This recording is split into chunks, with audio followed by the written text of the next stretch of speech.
Hello, good day, and welcome to the Thoughts and Players Gaming Podcast, the podcast with bold takes and no strings attached. We have a bonus level for you today. My name is Cory, I'm the host, and we have two great guests. First up is Jay Brown, who's not a guest at all. Jeremy?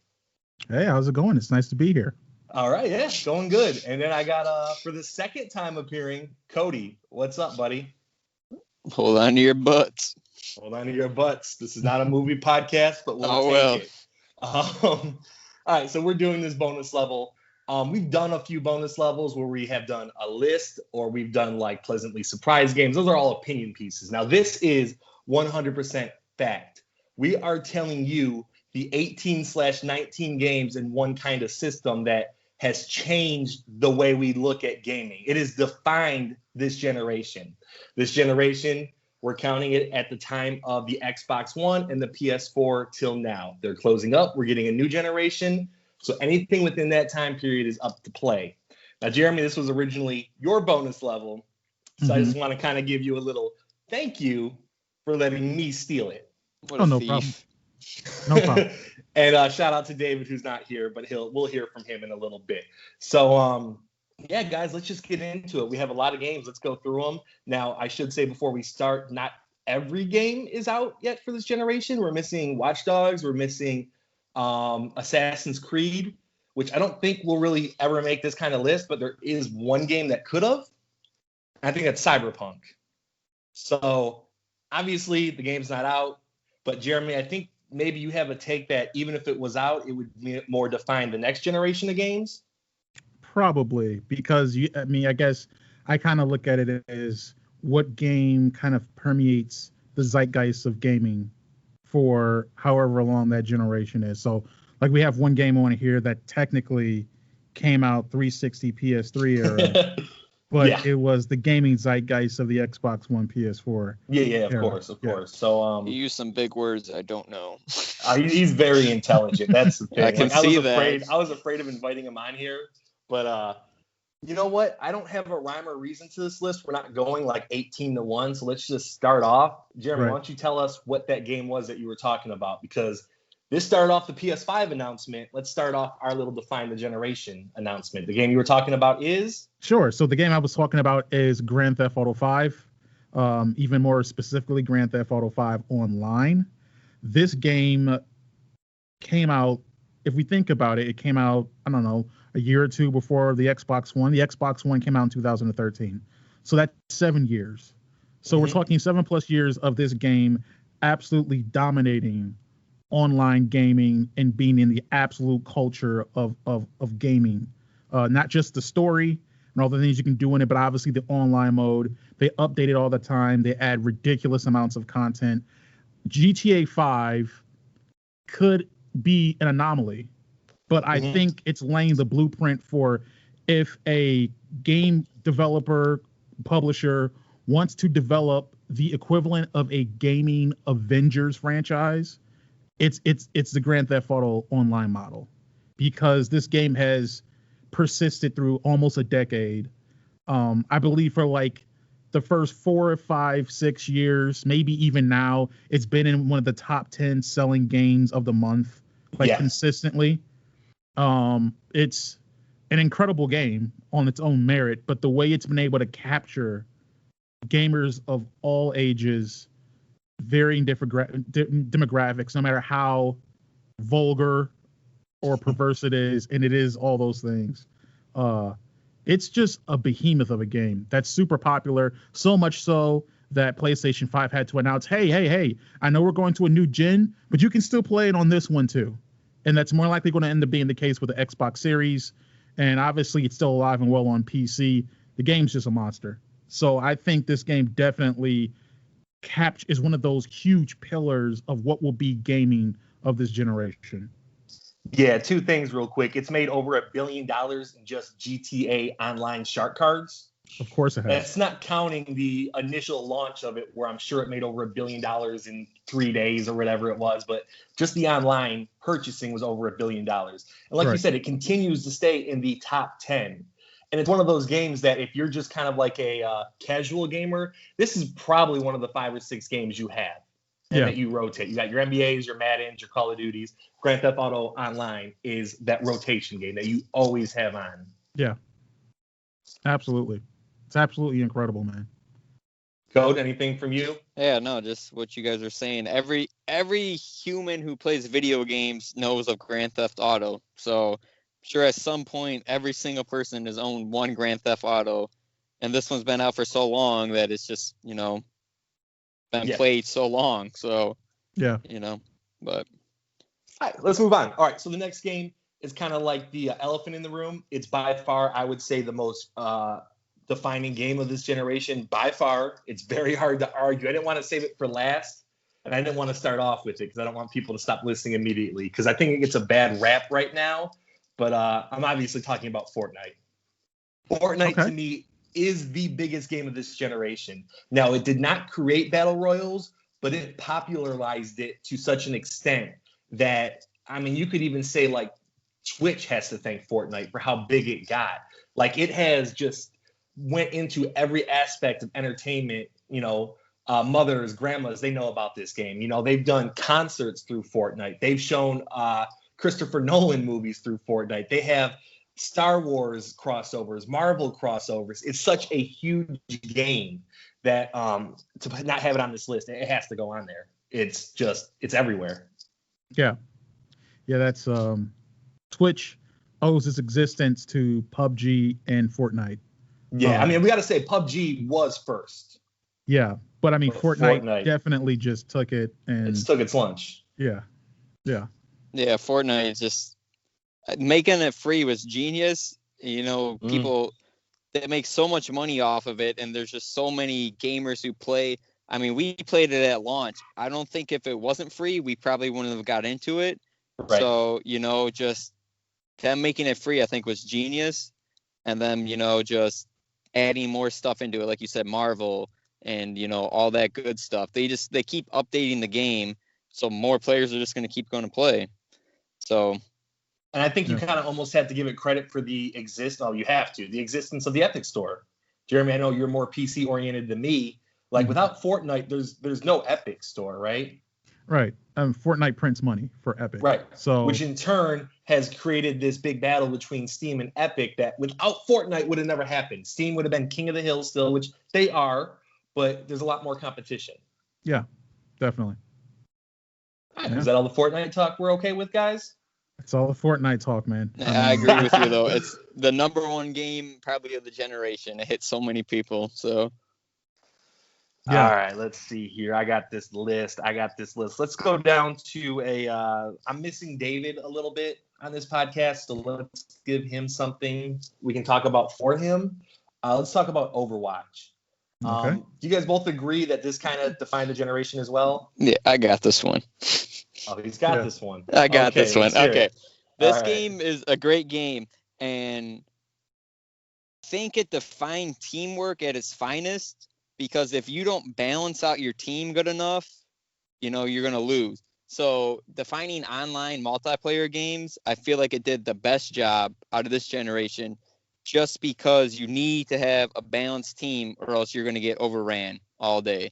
And with the free loot crates it gives you, you work towards those legendary skins and all that. Just give you something a little forward to look to. But just the teamwork aspect just made it, I think, just an awesome game and something I don't think I'll ever forget. So, okay, Jeremy, sweet. Have you played a lot of Overwatch? I've not played a lot of it. I've played some, so I'm familiar with it. I think, this is another game that kind of just permeates. Like, we talk about culture a lot, and Overwatch is definitely just another pillar of gaming culture. Like, and one of the things I think you kind of alluded to is the esports aspect of it. Mm-hmm. Overwatch has helped make esports a more viable thing. It's always been kind of niche. You have, Madden League players, and you've had, CSGO and different stuff like that. But Overwatch has definitely helped elevate it and legitimize it in a lot of ways, and is even making it more so that it can be something that someone aspires for as a true occupation. They can just do all the time, and it's obviously the entertainment value. It's lent to the whole esports thing. I believe the Overwatch League Championship was on ESPN2, I think, or one of those. Yeah. It's like it's gotten to that level. You would never assume something like that. It's a big deal. It's a big deal. So I mean, and that's Overwatch. That's Activision Blizzard doing their thing, at least in regards to that franchise. Now, Cody, you mentioned loot boxes. Now I'll say this: I think one of our previous levels, I got kind of dogged for loot boxes, but I think Overwatch really did do it as right as you could. Now it's always going to be kind of like a real nasty system, but in terms of how to do it, they put cosmetics in there, and they use that money to release free characters, free skins, updates, maps. So the loot boxes were a plus for this game, in my opinion. Right. It was just one of those things. We got Robot Cody. A little extra thing that you look forward to. You get a loot box. You were the same way, actually. You were the same way for me. You look forward to those loot boxes. You're always hoping for a legendary skin for a character the other great thing, there's so many characters. There's no one way to play this game. Like Call of Duty, you get different guns, but it's all right.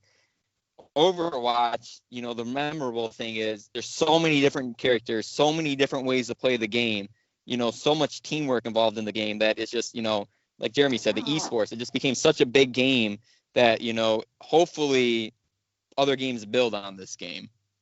Yeah. Before we switch up, I want to read something from David. I asked him to send me in something. So here is his little thing on Overwatch, because we know he's the biggest Overwatch fan out of us all. Not many games are like Overwatch, and it takes a pool of ideas and mashes them together, taking first-person shooters, group synergies, tanking, healing, and damage, and map objectives. It polished their idea into a major popular game, not only creating a huge fan base, but producing an esport as well.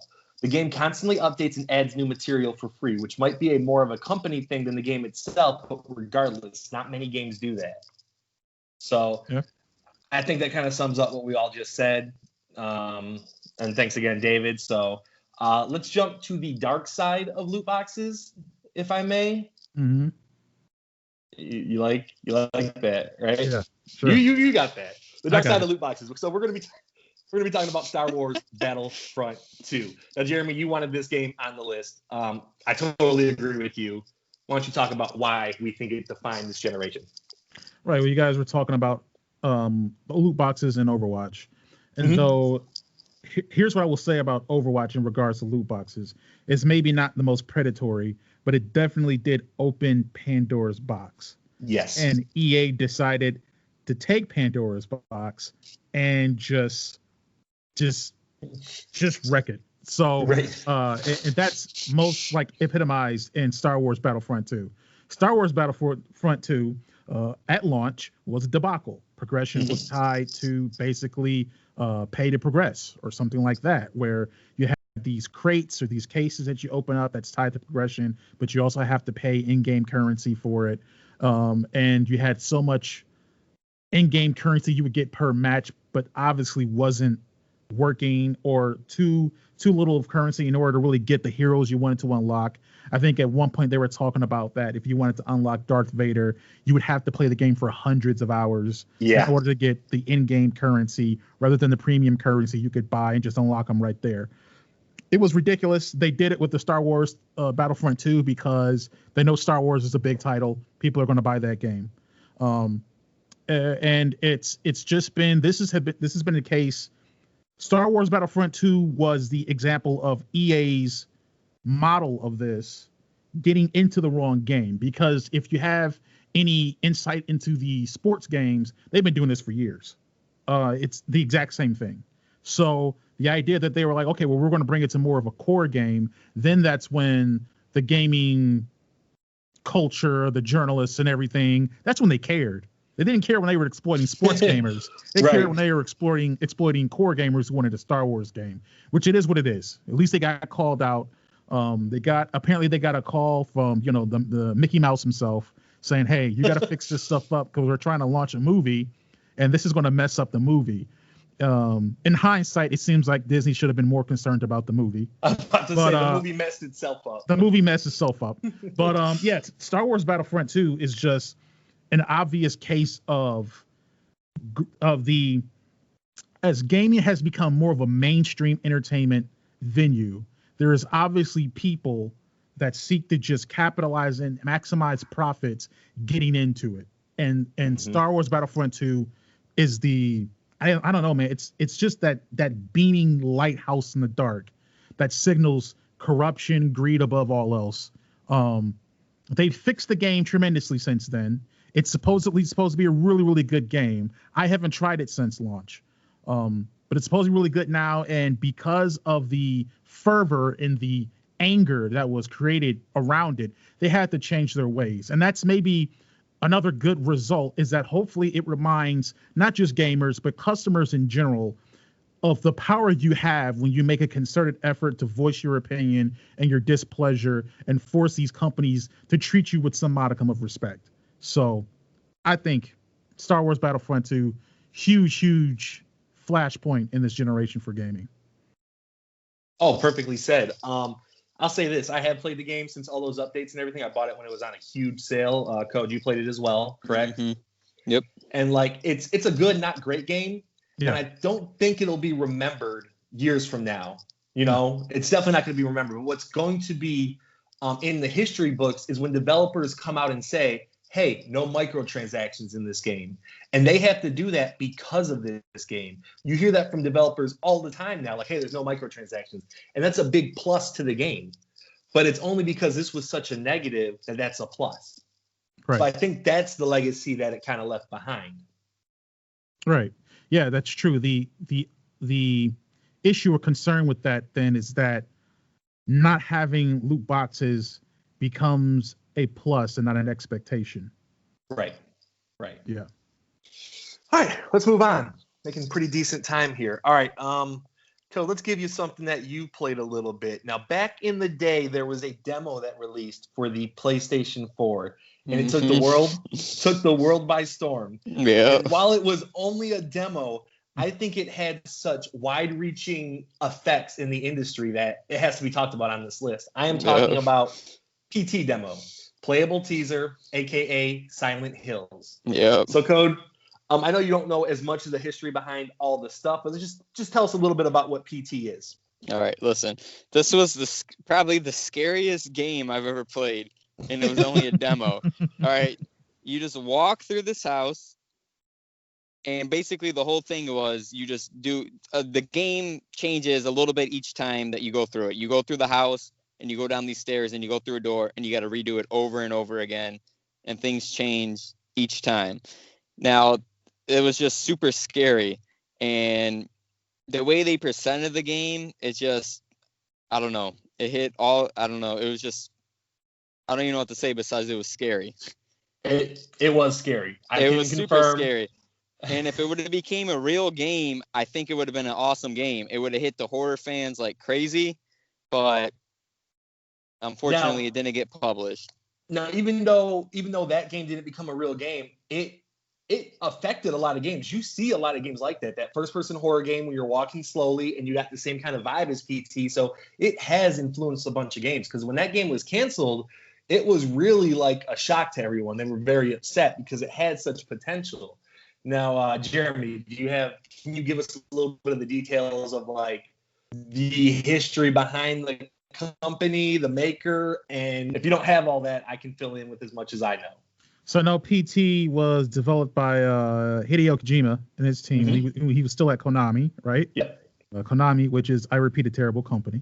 Just terrible company. They just happened to fall into really great game franchises, but bad company. And that got canceled. And I know from there, things kind of, because of that, the relationship between Kojima and Konami went sour.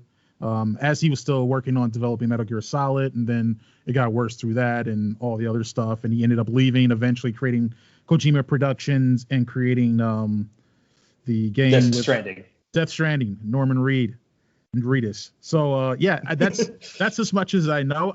But one thing, kind of echoing what Cody said, is that you do see the PT demo, that survival, that the way that demo was designed, it's prevalent in a lot of survival horror indies. They're copying that kind of format that demo put out there, walking through the house, like you said, really slow, eerie vibes, dark, these kind of surprise, like twisted looking things. Yeah. And even like now, Resident Evil 7. I don't know how much in production Resident Evil 7 was when PT demo came out. But Resident Evil 7 debuted a first-person kind of slow-walking kind of vibe of a horror game. It makes you feel like you have no control in the game. You know, you can't really protect yourself. So, you know, it's it's a puzzle horror game. But yeah, pretty much. And then just, you know, a couple of final words on it. You know, Konami, that was like the last game, big AAA game they were going to produce, and it got canceled. They really haven't done a AAA game since then. Metal Gear survived, but that was taken from previous assets of Metal Gear 5. And then Kojima, he's left, and he made Death Stranding for better or worse. Right. So I think, and then you hear the stories of PT as well. Like, there's still stories about this game. You're still seeing people hack and find different things about it. And you just had a story, I think, last week that was like, you cannot bring the PT demo to PS5. Yeah. Which, if it was a flash in the pan, no one would care. You know, but it has such a huge effect on everyone. It's like, man, that kind of sucks. Yeah. No. Let's move on to a game that I know we're all stoked about, but I think I have to put it on the list. I want to talk about Pokemon Go. Let's talk about Pokemon Go. Let's Pokemon Go. Code, since me and Jeremy don't care, and you don't care, and you're the new guy, you take this. All right. Pokemon Go is a game, clearly. It's a game. Okay. It hit a lot of people real quick. Obviously, there's millions of Pokemon fans in the world. It was, you know, a game where you walk the streets and you can catch Pokemon. I think it brought back a lot of flashbacks to people, the older people, you know, people who love Pokemon. Let's go catch all the Pokemon. To me, it was okay, but I know a lot of people loved it. And it's still getting played today, I guess.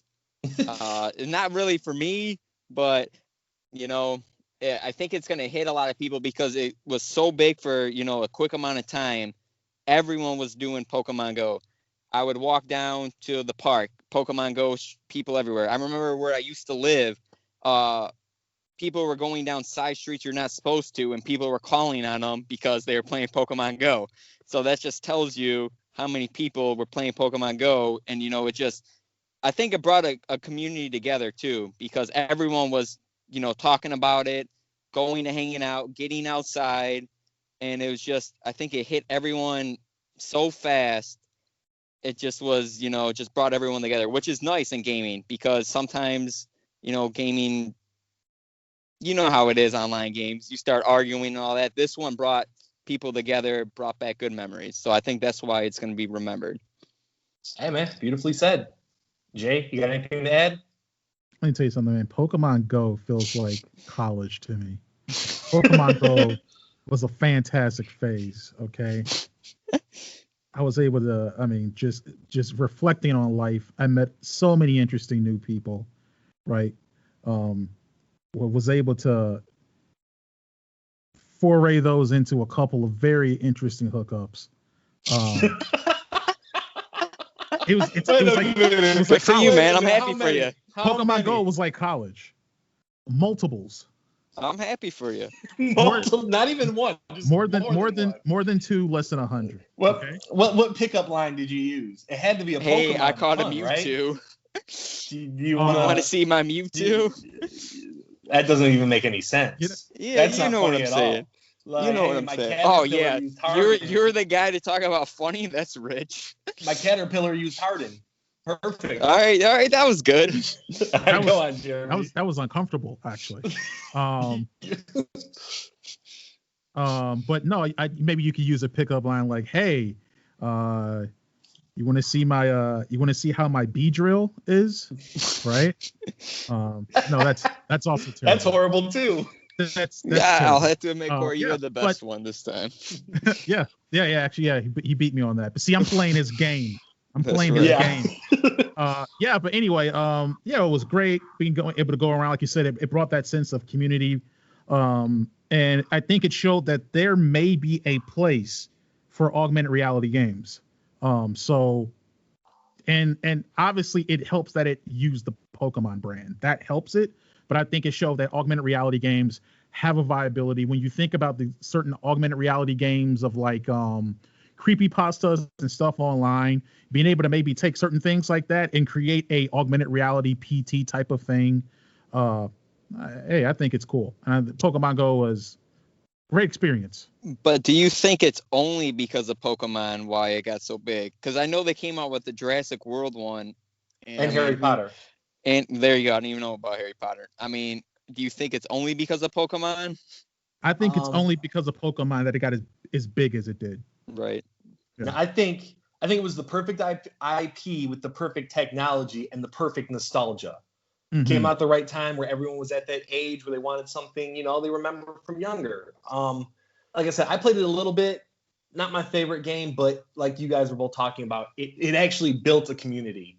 Mm-hmm. Like not inside just the video game world. Like there was real people meeting at places and communicating face to face, which you do not get with video games. Mm-hmm. Even though it's cooled down a little bit, they still hold like their Pokemon Go Fest and things like that. Mm-hmm. So I definitely think it defines this generation for sure. Yeah. All right, what can we move on to now? Let's hit the indie wire a little bit. Now, me personally, I feel like indie games have really come into their own this generation. I feel like maybe PC, they were a little bit more prevalent before this generation, but now for PS4 and Xbox One, they really hit it big. Oh, and in my thoughts, nothing has been bigger than Shovel Knight. Jeremy, you also have another game, but I'm going to talk about Shovel Knight for a little bit. Now, Shovel Knight is a game made by Yacht Club Games, and it was originally a Kickstarter game, and it had all these different goals. Hey, if you get funded up to this level, we'll make 4 more sections of this game. And they kept their promise. They made this great indie throwback that was kind of like an original Nintendo game, maybe a little better looking. But over the years, they kept their promise, and they kept releasing more and more and more content for it. They released it for all 3 major systems and the PC. For each of the systems, they had the Battletoads as one of the bosses for Xbox, Kratos for PS4, and then I think for Nintendo, they had like a little side gig. Shovel Knight, the character, has been made into statues. He's been made into an assist trophy in Smash Bros. And an amiibo. So this guy has kind of like made it in the pop culture to a small extent. But for an indie game to do that, it's just incredible. The game's incredible. The graphics are a great throwback. The music is very catchy. And like I said, it came early in the generation where it was like, man, this game was talked about for Game of the Year a little bit. Now, you get that a little bit more now with indies. Like, hey, this one's so good, it should be considered it. But I feel like Shovel Knight was one of the first ones where it's like, wow, this game is so good, it could be the best game of the year. Mm-hmm. Now, you guys, neither of you two have any experience with Shovel Knight, right? Nope. Okay. Well, Jeremy, why don't you hit your little indie that has also made it into pop culture? I think even more than Shovel Knight. Sure. With my little indie, I also haven't played it. But I have done a vigorous amount of research, and by that I mean I've watched other people play it. Okay. And that game is Undertale. Yes. And Undertale is another one of those examples of an indie game hitting the greater gamer culture just right. It has a wonderful way of telling its story, of navigating its characters in the game are super unique, very memorable. Some of the game way the game is designed because it kind of has that old 8-bit, throwback kind of look to it. So some of the aesthetics of it have been copied over into other either games or like pop culture publications and stuff like that. And just the way that it was able to tell its narrative struck people in a really, really great way. So I think about Undertale being that, Shovel Knight being that, as far as signaling the rise of indies, not only just in their quality, but in the level of, I guess, relevance they could have to more of the mainstream, right? Because both those games had, I guess, more casual gamers coming in to play them and experience them because they were so popular. So, I think that's awesome because I personally think that as we've seen, on average, AAA developers create more mediocre games. Mm-hmm. We're seeing that those gaps being filled by indie developers, people who leave those big companies to create their own thing and have their own actual and their games that they're legitimately passionate about, and you can feel that in the games when you play them. So I think it's great. PS5, Xbox Series, hopefully takes the indie thing and runs with it even more. I think the fact that Nintendo embraced indie so much with the Switch has helped it tremendously. And obviously PC is where it's at if you're trying to find almost any indie game out there. So I think the indie community is going to be very strong and it's going to keep going. And again, indies can range from something as small as Shovel Knight and Undertale to something as big as Mountain Blade. I mean, that's technically an indie company. They're not a AAA developer. So or Warframe. Exactly. That was AAA as any game I've ever played. Exactly. And done by an indie studio. So I think it's fantastic. I think it's absolutely incredible. I can't wait to see what indies come out. So I want to say one more thing about Undertale, and you brought it up a little bit, but the storytelling in that game. Yeah. Now, it really does have a beautiful story. Yeah. And that's something I think indies have done so well this gen, where they can tell, even if their graphics aren't up to par of AAA games, they tell really beautiful personal stories that like you said, AAA games don't do anymore. They're doing more of like we want to please everybody. Right. And indies can really go to a specific point and hit that point, which Undertale did. Beautiful story, great game. Yeah. There was I can't think of the game, but there was a game that a husband and wife had made about their kid. I forgot what it was called. That dragon cancer. Yeah. That was another indie that, just because of the story behind it and the way that game conveyed its message and its narrative, was absolutely just beautiful and heartbreaking all at once. I think about games like This War of Mine or Limbo or other kind of indie games that are able to tell those really great intimate stories. And that's because they aren't trying to make $1 billion off of microtransactions. Right. So more power to them. If I can throw one, What Remains of Edith Finch. I know I gave it a not worth it when we did Was It Worth It, but that game is emotional. It's depressing. It's sad. But at the end of the day, it's a very beautiful story about death and kind of moving on and, what it all means. And those stories aren't told by AAAs. And it's nice that we have the indies to tell them. Exactly. Yeah. Joe, do you have an indie that you wanted to just... Some of my favorite games are indies. You know how I feel about Rogue Legacy. That's a great game. We were just playing Hades. That's a great game. Right. I mean, they're just great games, out of nowhere. And typically they're cheaper, I believe, aren't they? So makes it even nicer. So yeah. We're talking about the beautiful stories. They're cheaper. They're cheaper. Hey, they are cheaper.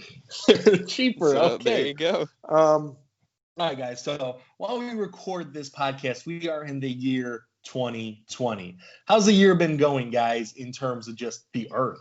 Code? Good? Bad? It's been horrible, Earth, right? like our planet Earth? Our planet. Or my personal life? No, not your personal life. The world. The world, it could be going a little better, but Jeremy, it is what it is. Why don't you hit us with what's really going on? All right, 2020 is blank. 2020 is terrible. Okay, come on, you could have came up with a better word than that. It's terrible. You have a vocabulary so great. That's what you come up with. Yeah, sometimes I keep it simple. Got to keep those penny words. Keep it simple. All right, fair enough. So in the middle of this 2020, what about your turn, Cory? I'm about to tell you here. In the middle of this 2020 terribleness, we did have a ray of light. A beautiful game that's about relaxing, chilling, going at your own pace. And that game is called Animal Crossing. And it's very new, but I think it defined this generation because we are in the midst of the worst year any of us has ever seen, anyone alive has ever seen, pretty much. So when this game came out at the very beginning of the pandemic, it was like a beautiful songbird that came out of nowhere. And everybody played this game. Now, I'm not going to pretend like I'm the biggest Animal Crossing fan, but to me, when a game sells 22 million in not even its first year total, and you have everyone buying a Switch, to where the point where you can't even find Switches in stores anymore again, 4 years after it releases. To me, that's a game that people will think about when they think about this time of their life. 2020, oh yeah, I was making my island pretty. That's what I did. I played it for 100 hours. Code, I know you played it for a little bit. Mm-hmm. Yeah, it's one of those games literally anyone can play. You don't got to have any experience gaming. You just pick it up, play for a few hours. If you want to go fishing, go fishing. If you want to catch bugs, catch bugs. You build up your house. It's just one of those things where sometimes you just want to relax in life. You pick up that game. Well, all the things you said that you could do in the game at that point of our lives, we couldn't do. We were all stuck in a house. That's right. So it was great. Right. It was like a vacation. Yeah, pretty much. Yeah, it's just one of those things. You want to relax for a few hours. Don't want to stress about playing an online game, thinking too much. You just pick it up, have a good time. Basically, the main thing is just anyone can play it. Literally anyone. So. Okay.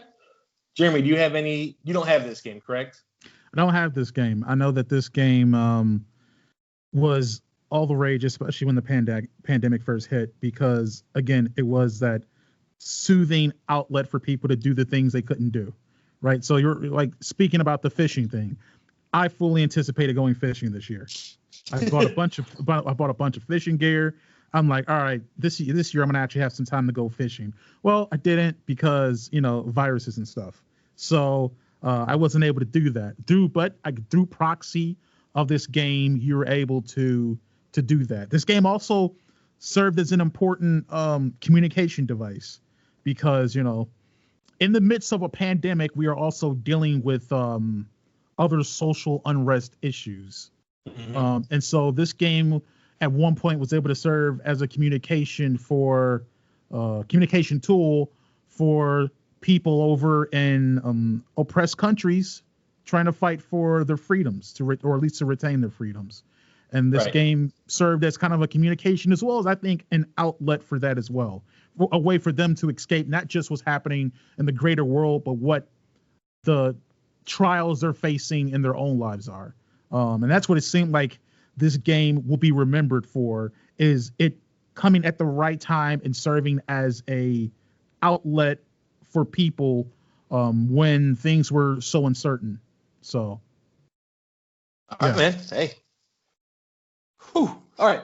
I'm going to take one right here, guys. Now, Jeremy, on the podcast, I've said what the future of gaming, I believe is. Right. Right? Yeah. And I know it is because I put it on this list. And this is a list of facts. The future of gaming is VR. There's no doubt about it in my mind. And VR came out this generation. And it's going to continue to make strides and get better. So we should pick a game for VR. The game I'm going to pick is Beat Saber. Now, Beat Saber is kind of blown up as like the Guitar Hero of VR when Guitar Hero was huge. So that game has just taken off. You see it on Facebook. You see it on YouTube videos. People love watching it. But besides that, VR itself as a console and as a like gateway to gaming, it's amazing. If you haven't experienced it, there's like really no way to describe to somebody what it is, but it's just immersive. I really think it's going to be taking off. Right now, it's kind of weighed down by cords and how powerful your PC is. But as time goes on, I think it's going to get easier to run VR. It's going to get cheaper. It's going to become more wireless in terms of where you can go about it. But just the fact that it's around and it made its debut in this generation, I think is just huge. Code, I know you played a little bit of VR. Oh, no, I definitely think VR is going to be the future. If they can get it right, there's endless possibilities of what you can do. You can just escape into a whole nother world, and it's just going to be exciting. Literally, you can go just, a whole nother world. And there's so many different games you can play. Like you said, Beat Saber, it's like the Guitar Hero. Once again, almost anyone can play that game right now. It's just, once they get it more going, full steam ahead, I think it's going to be, like you said, the future of gaming. I think that's what it's going to come down to. I think consoles are going to be obsolete more, and VR is going to be more the thing of the future, which I'm excited about. I think they've had trouble doing AAA games on there a little bit. Beat Saber, I would not say is a AAA game. You know, it's a music rhythm game, but they've done a better job of doing that with like Half-Life Alyx, which got a 10 on IGN, could be up for Game of the Year. That's a full-length game on VR that you can only play on VR. Same thing with Walking Dead, Saints and Sinners. There's a few of these. Asgard's Wrath. Skyrim came to VR, but Skyrim comes to everything, so that's not really a good point. But you know, I think as time goes on with these bigger type games, they start getting them, it'll be more of a viable, hey, this is my main console. Right. But until that time comes, I think having it start in this generation, it will live on. Well, we played Resident Evil 7 on VR. Do you remember? Yeah. Literally, It took the game, if you weren't playing in VR, scary, but it took it to a whole nother level. I think that's basically what VR does. It takes a whole nother level of gaming. No matter makes what, it experience. It's horror, whether it's adventure, stuff like that. So. You're just in the game, so you get more impact from it. That's what I think. Now, Jeremy, you have not had any VR experience at all, correct? No, I'm a VR skeptic. So, Though I will admit that you may be onto something here. There was recently announced that because they're going to be bringing PSVR to PS5. Mm-hmm. The Xbox didn't have any VR. But it's rumored that they're going to be possibly bringing some VR component to the Xbox Series X. And one game that may be in VR, and if it is, it could be a game changer. There was a line of code found in Microsoft Flight Simulator for VR. Yes, that is the perfect VR game. It's the perfect VR game. It really is. Like, you go from having no experience to now you can be a pilot. Literally, you can do, because that game's already so immersive with every. I have not played Microsoft Flight Simulator yet. Have you, Jeremy? No, I plan on playing it. I know it's on Game Pass, so I'll end up getting it pretty soon. Yeah. But you'd be open to trying VR though. Oh, absolutely. Okay, cool. And I think once you do, you will become more of a not skeptic, but like a hey, this has a chance. Okay. All right. I talked a lot there. Let's move on. Jeremy, I'm going to throw one towards you. I think this is towards you. I don't know how you feel. Let's see here. Going off of Grand Theft Auto 5 Online, we got to talk about another Rockstar game. Right. I feel like Red Dead 2 deserves to be on this list. You agree? Okay. This one I'm kind of in the middle of. Okay. Because to me, Red Dead 2 did a lot of things exceptional and a lot of things interesting. So I think one thing Red Dead 2 does to kind of confirm the thing I said originally about GTA 5 was the online aspect. Mm-hmm. It's the same company, developed by, I don't know if it's the exact same people, but they're good development team. And Red Dead Online has nowhere near the population or the grip or the grab of GTA Online. The fever, which I think is more of a testament to GTA 5 than Red Dead 2 Online. But also just talking about the game, one of the things that we were talking about before is just the aspect of immersion. How much you put in a game for it to have that sense of realism for a player. Red Dead 2 does that to the nth degree, and I think a lot of games have modeled it after that. To some aspect, I think it's both good and bad. So it's interesting in that way. It's cool to have those random encounters when you're riding on your horse and people are like, "Hey, sir, I've been robbed," or whatever, and whatever happens there.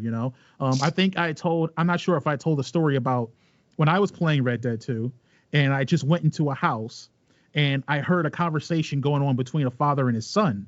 And it felt like an organic, genuine conversation. Now, this conversation was obviously leading to a side mission. But because I embraced the role of a bandit, in this situation, the father started to hit his kid, to beat his son. So I came out from around the wall and I shot and killed the dad. But then, the son was so afraid of me, he got on the ground. I can't imagine why. He was shivering. He was shivering in fear. The character model was shivering in fear, and you saw the facial expression of all of being fear, and it was so immersive. So then what ended up happening is that I also killed the son. Wow. But So unbelievable. But what happened is, and this is where it got me. All those aspects felt so real that I exited the house and I felt so bad. I didn't play the game again for months. Really? Yeah, I didn't play the game again because for some reason, killing those pixels compared to killing other pixels felt more real. I think that's a testament to that game and the design that went behind it. So, yeah. And that's 100% why I wanted it on this list because, like you already mentioned, the level of detail and realism in this game, I think, is matched by no other game. None. And you said for good or bad. For me, personally, that was for bad. I played the game, and I was rather annoyed by a lot of the things that you did in it. When you were looting, your character bends down, he reaches inside someone's coat, ruffles a little bit, grabs the item, puts it in. When you actually go on a horse and travel, like there's not very good fast travel in that game. There's a lot of little things like that. When you're going down a hill, you can slip on some rocks and your guy takes a tumble. All those things make for an experience, like you said, where you are 100% bought into that game. You believe everything the game shows you. And like you said, that mission that you were on, you thought it was going to lead to a side quest. Well, it affected you so badly you didn't play it because of what you did. So to me, that speaks for such a great experience and what a lot of companies should be trying to do. Just not to the level where you got to loot. So, yeah, Cody, do you have anything to say? I know you haven't played this. Yeah, I haven't played that game, but I just know it's super realistic, which is great. Okay. Let's talk about a game you have played. I think we're going to be talking a little bit more negatively about this game, but I want to talk about the Master Chief Collection,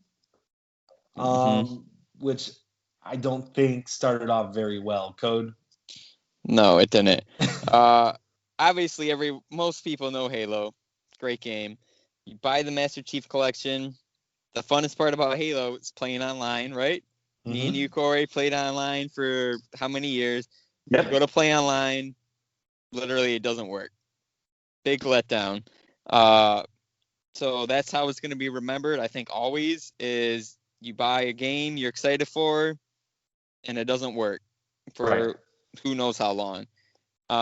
Even now, we tried to get on it. There's 20 people online. So I think the game started off bad, and it was dead from there, which is unfortunate because Halo is such a great franchise. They could have fixed the details right away. It would have been, I think, a great game. I think a lot of people would have bought it, and a lot of people would be playing it. But because of the issues they had to begin with, it just was never a good start for them. So. Hey, that's 100% fair. Yay. Was Philip Spencer heading Xbox when they were working on that, or was that still the other guy that destroyed their I think brand? It was the other guy, because the other guy made all the announcements for the Xbox One. And then Phil Spencer took over afterwards, but yeah, it feels like a pre-Phil Spencer thing. Because I don't know how your Halo developer doesn't know how to put out their Halo collection in a way that works. It's your biggest franchise. It literally epitomizes your game. Sells consoles. Halo is the face of Xbox. Like Master Chief, right? So the idea that you could put out a collection of his best games and they don't work is confusing. And I think this game sticks out to me as not just like a failure of what seems to be an increasing amount of developers not being able to have their games work correctly when they launch, but that to me almost epitomizes the kind of failings of Xbox, Microsoft in a lot of respects this generation. Because this is your guy. Like, it should work. Could you imagine if PlayStation had Naughty Dog put out an Uncharted collection and the Uncharted games just didn't launch or didn't work at launch? That sounds ridiculous. But they just did that with a franchise that is arguably much bigger than Uncharted. So yeah, I don't understand. I don't understand. I mean, mostly. It's embarrassing. It was embarrassing when it happened. I think it speaks to, like you said, this entire generation of companies saying, hey, we'll get this done after it launches. We'll throw it out there and then we'll fix the bugs. The only issue was this game, I believe, took over a year to fix all those bugs until it ran correctly. Right. Now, yes, it runs correctly now, but like Cody said, it's a little bit too late. The Xbox was dead in the water when something like that happened, because when you take a game of this magnitude and it just doesn't work, it really just kind of like lets the air out of your sails. So I think it will be remembered for just being a complete failure of a game. Now, I know now they re-reviewed it. It got great reviews, but no one cares about now. They care about when it released. Right. Yeah. So other games have filled in, have taken that void that they would have. 100%. How many people 100%. Now that are playing Apex would have been playing Master Chief Collection? It could have been. Yeah, for sure. Now, you said Halo was the face of Microsoft. I would like to argue that there's actually a new face. What's that face? Well, it doesn't have a face. It's Game Pass. Okay. It's Game Pass. Game Pass has been introduced this generation, and I would love to throw a game to every little thing we had, but I actually don't know what to put for Game Pass. It's just a thing. And a thing. Oh, go ahead, Jeremy. You got something to give me? If you want to put a game, I can make an argument. Not because it's distinctly Xbox, but I think it symbolizes something. For Game Pass, the game I would attribute to Game Pass is Doom Eternal. Really? Just recently? Yeah. And the reason that I would do that, the reason I would do that is because think about what that means. Doom Eternal was a very highly anticipated game. Think about what that means for when Halo is ready to launch. Think about what that means when the Elder Scrolls 6 is ready to launch. Yeah. What does Game Pass mean then? It means instead of me having to highly anticipate going out there, spending my $60, yada, yada, yada, I can say, oh, I already have it because I'm playing these other games. Let me go ahead and download the latest release. Right. I don't have to worry about getting access to it in any way. I don't have to worry about pre-orders. When we talked about before Ghost of Tsushima, we were talking before about how it was really hard to get a copy of it during launch, right? If I have something like that, could you imagine how hard it might be to get, your hands on an Elder Scrolls 6 or a Halo or something? You don't have to worry about that with Game Pass. And it's conveniently there, and it will always be there because it's a Microsoft Xbox thing. So I think Doom Eternal represents that. So many people were geeked to go out and get that game. Well, guess what? I can get it on my Game Pass now. You guys are suckers. Well, I'm not calling him a sucker, but my buddy Eric just bought it for PC.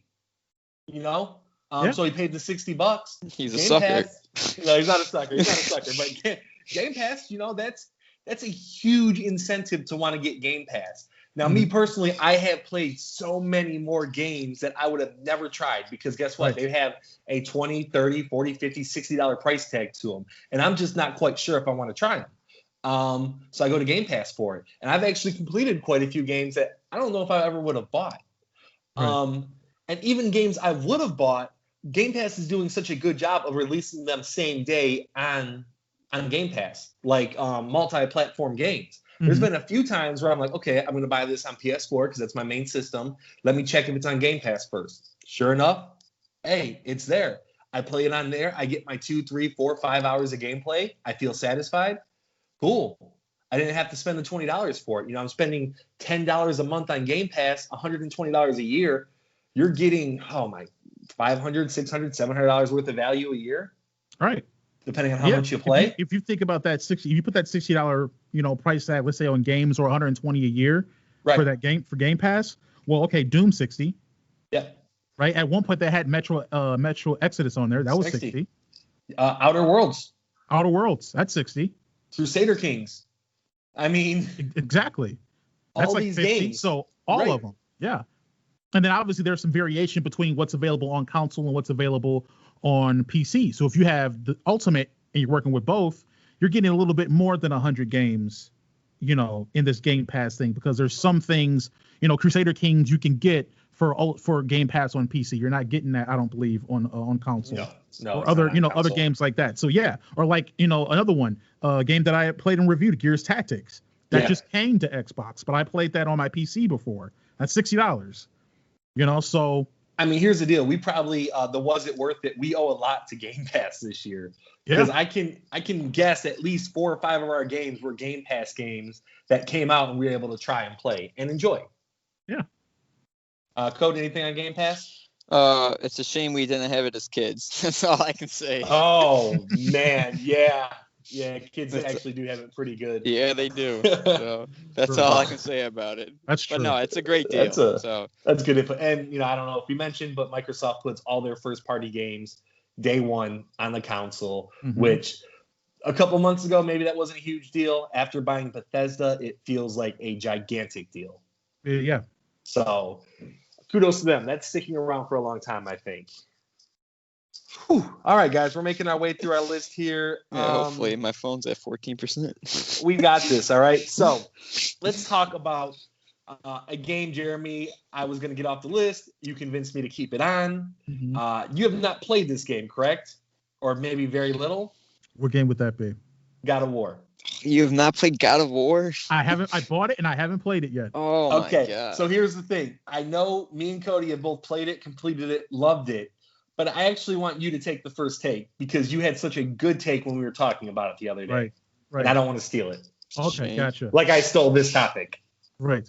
I appreciate that. So what I was saying is we were kind of discussing, well, what does God of War for this generation, what does it define? And what I think it defines is how to respectfully reinvent a character for a gaming franchise, how to do it correctly. If you think about all the franchises, right, I mentioned before, things like Duke Nukem, things like trying to reinvent, or bring back Castlevania or some of the other old ones. They're always trying to incorporate these different tropes and because they're worried about, trying to bite into what the current trend of gaming is, right?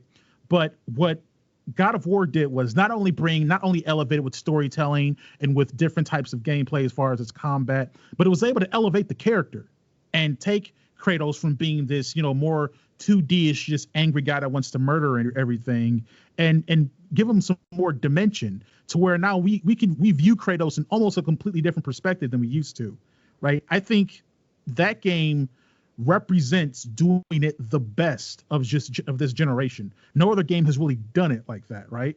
If we think about, I think God of War represents how to faithfully, respectfully reinvent and reinvigorate a gaming franchise that respects not only the franchise but the people that played it and are going to play it, because people who are coming to play God of War are people who are probably familiar with the character in the franchise. Right. So how do I send respect both ways? I think God of War symbolizes how to do that in the best way possible. So yeah, I kind of want to say they grew up with us. Yeah. Back in the day, we were okay with that Kratos. That was a different time. We were okay with that angry man. But now we all grew up. Kratos grew up with us, and they did a fantastic job of doing that. Code, I know you love this game. Why don't you talk about the actual game a little bit? Jeremy hit it right on the head. They took a different. They were risky. They took a gameplay that worked on the first 3 God of Wars and changed it all around, and I think did it even better in this God of War. And it has the most epic gaming moment, I think, in all the games I've ever played. So that's all I'm gonna say. If you're a fan of the original, it has the most epic gaming moment in all the games. That's something else I wanted to say. I think they definitely respected the history of Kratos as well. Like, I know you haven't played the game, Jeremy, but they reference his past all the time. His past is part of his character still. Right. But they evolved him, which is just, I love this game. It's one of my favorite games of all time, not just this generation. So I'm happy it's on this list. I'll give it kind of kudos for doing the whole Birdman thing where you don't have a transition throughout the entire game. Yeah. Have you seen Birdman? I have.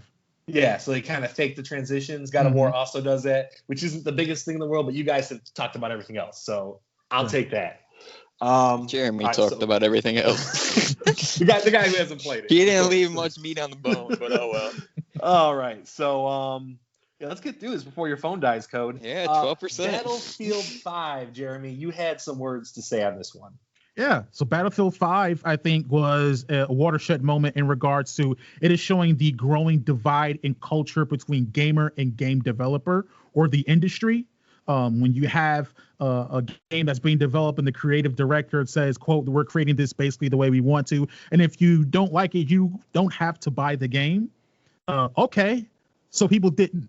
And it shows because the game has basically been kind of a disaster ever since. A lot of it, if you don't understand what your core audience or fan base is, the Battlefield has been always about realistic tactical combat. And when people saw some things, regard if it's gender specific, but other things that they didn't like, you have to kind of explain reasonably to those people what you're trying to do and why you're doing it.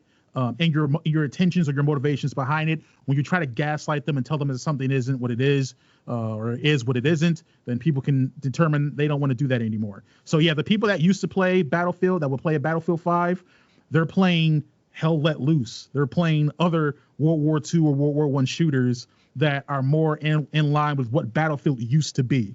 But I think it's a signal of the future, unfortunately. I think the culture in regards to what gamers are and what developers are is growing. It happened with Battlefield 5. Far Cry 5 is a little bit of that too, which I think isn't. We have to find some way to get on even ground with that again. So yeah, that's Battlefield 5. It was kind of a disaster. Right. Yeah. All right, and not to mention that they also were trying to do a battle royal mode that was delayed for months and months and months. So the whole thing was kind of like an issue from the start. Right. And no one played it. You already alienated a huge segment of your audience. I guess people thought that they were high on their own farts because they thought people wanted to play Battlefield 5 because everyone liked Battlefield 1. Well, everyone else liked Battlefield 1 compared to Call of Duty Infinite Warfare, whatever it was, right? Battlefield 1 wasn't a good Battlefield either. Sorry, EA, I hate to break it to you. But, you know, I think they don't have that. They didn't have that kind of, I guess, foresight. And it seems like they won't because they're entrenched. It's us against them now. So that kind of culture and thinking, I think, is going to become more prevalent as we see more developers kind of display this type of behavior and more customers and gamers act in kind. There's going to be like this very toxic symbiotic relationship that I don't know how sustainable it's going to be. All right, man. Well said. Well said. All right, we have 4 more games here, guys. So let's knock these out real quick. So this game came out early in the PS4's life cycle that I think we need to talk about. I think it was a masterpiece of its genre and kind of helped set the standard for the genre. I want to talk about Bloodborne because there's a couple games like that we have left on our list. But I want to talk about Bloodborne. I feel like they're called Soulsborne games for a reason now, because Bloodborne took that Souls gameplay and perfected it. Absolutely. And it was a game that came out early on the PS4 that I think was very much the first PS4 game where people are like, I think I need to get this system. Yeah.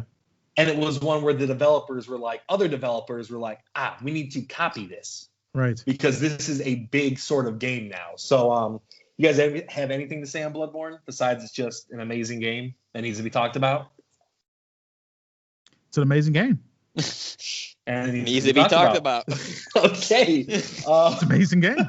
Took the Souls formula and I think made it a bit more accessible because Bloodborne is a bit more offensive or offense-centric rather than defense when it comes to like the different other, Dark Souls and stuff like that. So Bloodborne, fantastic game. Code? Oh, I agree. Coolest part about them games is no matter how many times you play them, you can always find that extra little thing you didn't find in the game before. That secret here, that secret there. So I feel like it's a game you could play multiple times and always feel like there's something new to find. So, okay, yeah, great game. Sounds good, man. All right. It defined the generation so much, we gave it 1 minute. It deserves to be on there, in my mind, for sure. Oh, yeah. Like I said, just the copycat type of games. I mean, you got Lords of the Fallen, Neo, you've got a ton. Surge. The Surge. Yeah. It inspired so many games, and that was because of Bloodborne raising the Souls genre to, newer heights. Absolutely. All right, let's talk about Breath of the Wild. To me, I know you two have both played it very sparingly. So I guess I'll be quick about Breath of the Wild. And for me, I feel like it kind of changed open world games. Now we're used to the Ubisoft formula where you have markers all over the map, sections you got to complete, gates that you've got to go through before you can get further along, certain items you got to get in certain orders. Legend of Zelda Breath of the Wild has none of this. It has, in my mind, complete freedom in the open world. After that very first short tutorial section, you have complete freedom to do whatever you want in that game. You can go right to Ganon's castle and fight him. Now, you're probably going to lose, but maybe you won't. I've seen speedruns where people go right away. You can do whatever you want in that world at any point. And to me, that is a very beautiful thing that just now I think developers are finally starting to copy a little bit. With Immortals, Phoenix Rising, that new free game, Genshin Impact, I think we're starting to see the Breath of the Wild impact. Not to mention it was just a fantastic game. Game of the Year candidate, Game of the Year for me that year. It's a very beautiful game for a Nintendo game. It doesn't have like the raw graphics that the other consoles have, but they always have a way to make that art style really unique. And it was the first Zelda game in a while that was looked upon very, very highly, because the Zelda before that was it Skyward Sword? I believe it was Skyward Sword for the Wii. Yeah? Because yes, it was Skyward Sword. So this was a very good like come up for Nintendo again in the Zelda franchise. Do you guys have anything to say about Legend of Zelda Breath of the Wild? Breath of the Wild is how you launch a console. Oh, okay. Yeah, good point. That's how you do it. Yeah. You don't delay it a year, Microsoft. You come out with you put one of the greatest games you've ever made as your launch title, and you do it that way. I didn't play a lot of it. I played a good bit of it. The game is exceptional. The game is absolutely beautiful. I think I spent at least 30, 40 minutes in the beginning just cutting the grass because you could do that. Right. Yeah, that game's absolutely incredible. All right, Code. Yeah, great game needs to be talked about. Just the open world thing of it just makes it so cool, where you basically pick your own adventure. Like you said, if you want to go fight Ganon, go fight Ganon. If you want to explore, collect everything. The other cool part is usually, you get one sword. This, you can pick up anything and they break, and you got to keep getting other weapons and stuff like that.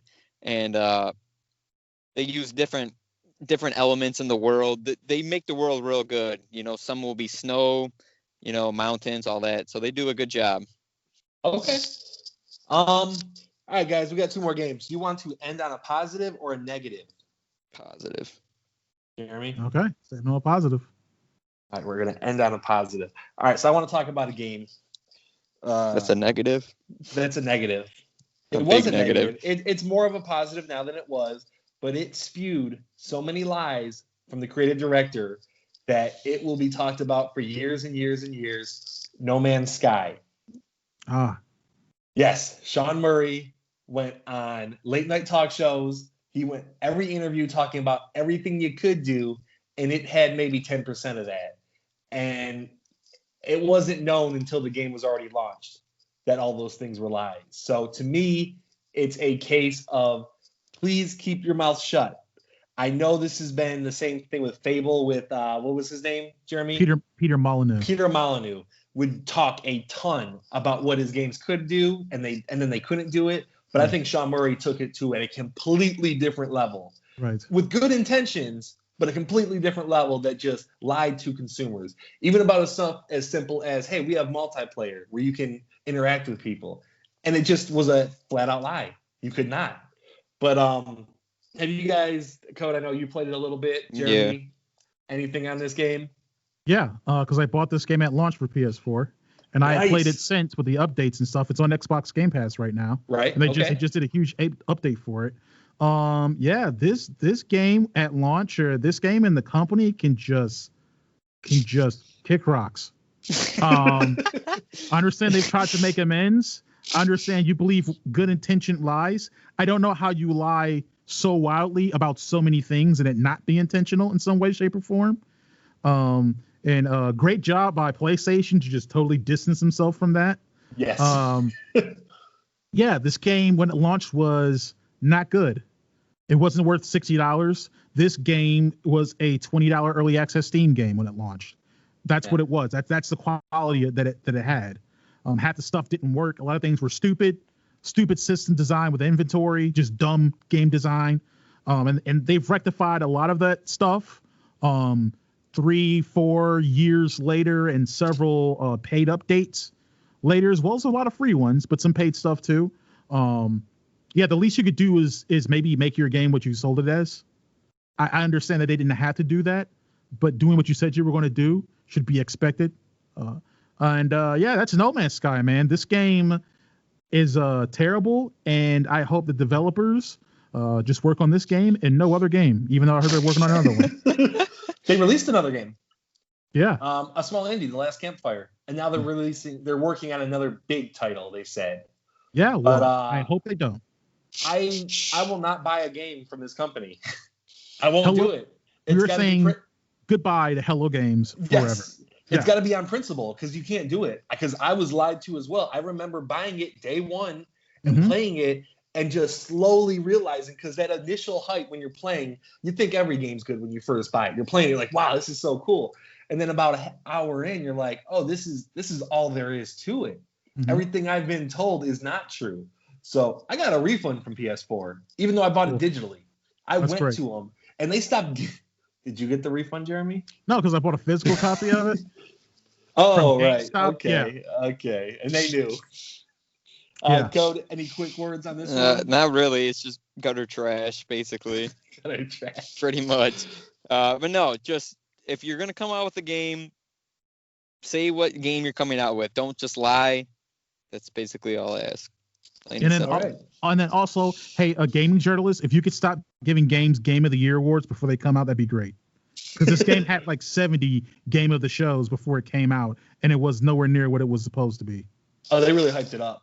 Yeah. That's why I bought it. I was not that interested in it, and then as the previews kept coming, I was beyond my. I was like, oh my god, this game's gonna be so. And then good. It was great when they acted like they didn't do that. Right, because they would have known. They played the game. Nah. You could instantly tell. And even like the launch trailer is such a lie compared. I know that's a little bit more common, but even their launch trailer was such a lie compared to what came out. All lies. Guys, I think we got through this entire list but one game. We have made it through 17 or 18 games, whatever it is. And I want to talk about one more. Jeremy, I think you're going to take the lead on this one because you're the only one that's played it / liked it. Oh, wow. Okay. But I definitely feel it deserves to be on here as not only maybe the game that defined this generation, but maybe one of the best games of this generation. I want to talk about The Witcher 3. The Witcher 3. The Witcher 3, developed and published by CD Projekt Red, is a game that has changed the way RPGs are done. You can't make an RPG that is not at some base level influence or doing anything from that The Witcher 3 did. In fact, even franchises that came out before The Witcher 3, like Assassin's Creed, their game design taken right from Witcher 3 in many aspects. In fact, it's taken from Witcher 3 and Bloodborne. So that shows you that, hey, you know what? You want to know what a AAA developer does when they're developing a game? They steal ideas from other developers.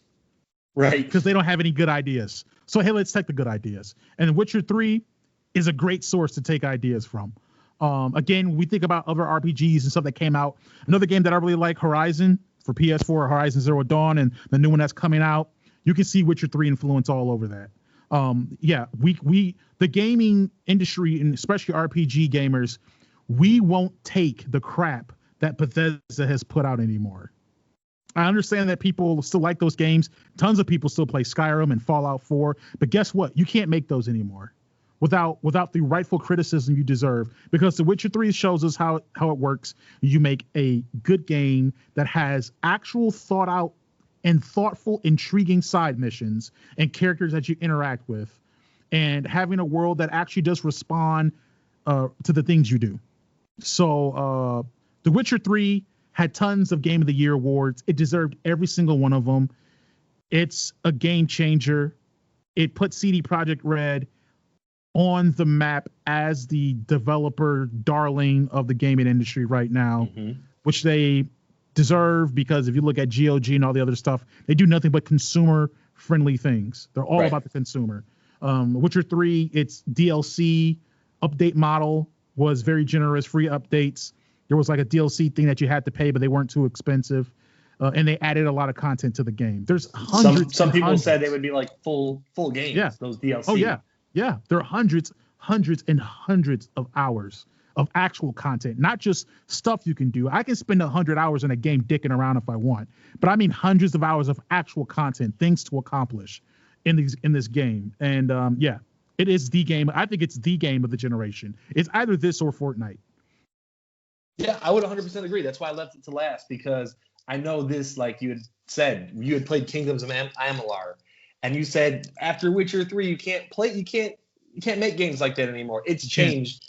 It's changed everything. And like you said, with them, the developer, the free updates, the great DLC model, everyone should be looking at them on how to release games, support games, interact with the consumers, how to treat the consumers. They're just all around. I think it's been CD Projekt's Red's generation.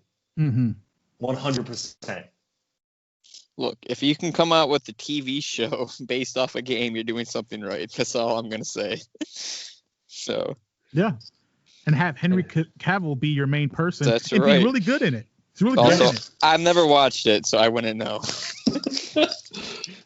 All right. After Jeremy's beautiful serenade of that game, Cody comes out with Netflix series. We're going to leave it on that, guys.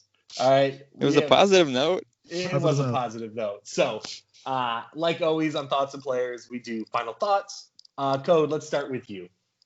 I just want to thank you guys for letting me on. I appreciate what you guys do. Love the podcast, and I'm waiting for the merchandise to come out so I can buy a What Up shirt. Our first What Up reference. Yeah. Jeremy, do you have a good final thoughts or no? That was a good one. I'm not saying yours. I'm just saying if he has a really good one, I'm gonna leave it to last. But if he doesn't, I don't think I have a good final thought. Actually, I don't know. You go. Go ahead. All right. He doesn't have one. Give him time. I don't have one. All right, I'll do my final thought. So you do your final thought.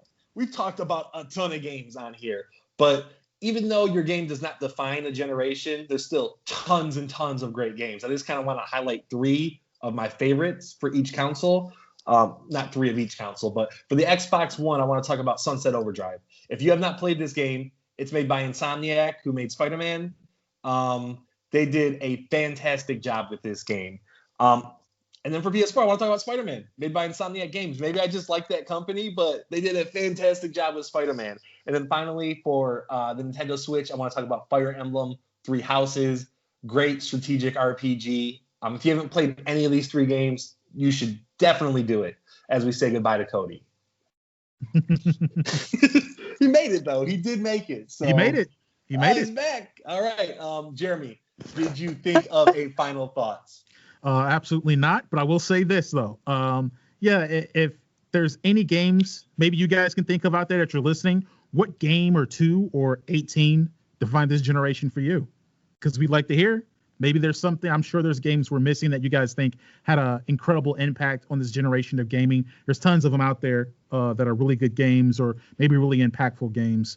Again, I talked about what's his name? God of War being able to reinvent a franchise correctly. You may say it was the 2016 Doom. Great example. What do you guys think? Let us know. I'd say that's my final. I actually got a game that kind of reinvented. I would say Mario Maker reinvented. I guess that's kind of Wii U, right? They kind of took a game and let you build your own levels, Yeah. I think it, kind of changed the way you look at Mario in a good way. Okay. All right. That is that's it for this bonus level, guys. Appreciate both of you coming on. Thank you guys so much. You guys want to say goodbye to the audience?